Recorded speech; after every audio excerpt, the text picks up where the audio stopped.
আল্লাহ কেন মানুষকে কষ্ট দেন, এর কারণ জানেন কি?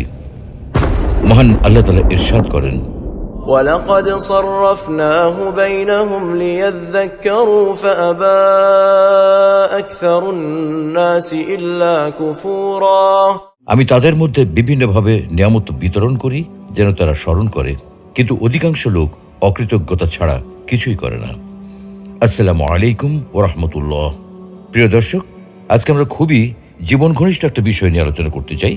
আমাদের জীবনে নানান দুঃখ কষ্ট, জীবন জীবিকার অনিশ্চয়তা এবং অর্থ কষ্ট নিয়ে বিস্তারিত আলোচনা করতে চাই। কেন আমাদের জীবনে এইসব দুর্যোগ ও দুঃখজনক ঘটনা ঘটে, তার প্রকৃত কারণ অনুসন্ধান করতে চাই। প্রিয় দর্শক, ইসলাম বিদ্বেষীদের একটা কমন প্রশ্ন, আল্লাহ থাকতে এত প্রাকৃতিক দুর্যোগ কেন?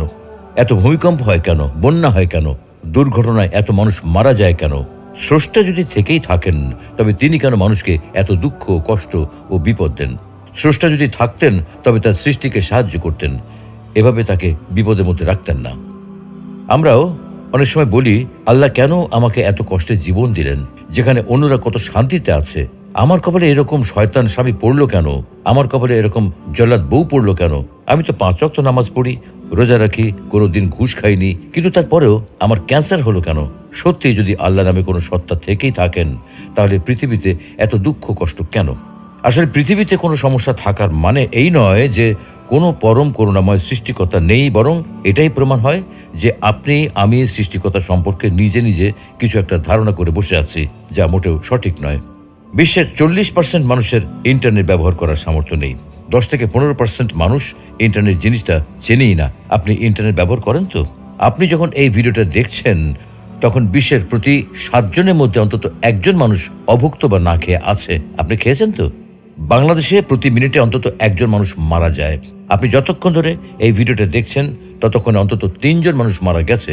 আপনি এখনো বেঁচে আছেন। এভাবে আল্লাহ তাআলা বিভিন্নভাবে, নানা উপায়ে, বিভিন্ন ক্ষেত্রে আমাদেরকে নিয়ামত দান করেন।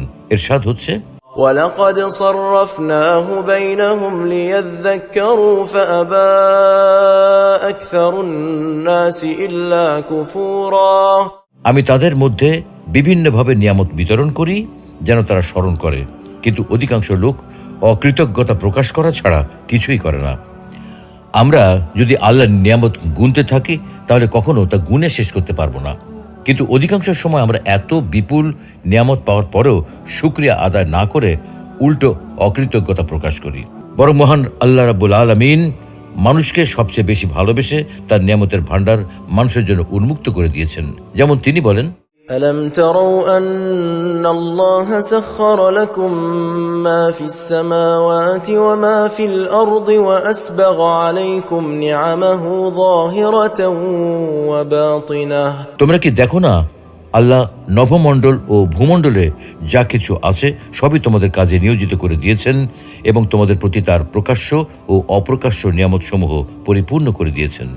তাহলে প্রশ্ন আসে যে মহান আল্লাহ রাব্বুল আলামিন যদি মানব জাতিকে এত নিয়ামতি দিয়ে থাকেন, এত অনুগ্রহই করে থাকেন, তাহলে তিনি কেন মানুষকে বিপদ আপদে ফেলেন? মানুষকে কেন তিনি কষ্ট দেন? আর মানুষকে কষ্ট দিয়ে তার লাভটা কি? তাই আল্লাহ তাআলা নিজেই এই প্রশ্নের উত্তর দিয়েছেন। মানুষকে তিনি কেন কষ্ট দেন? এত অসীম রহমতের অধিকারী হওয়া সত্ত্বেও কেন তিনি মানুষকে বিপদ আপদ দেন?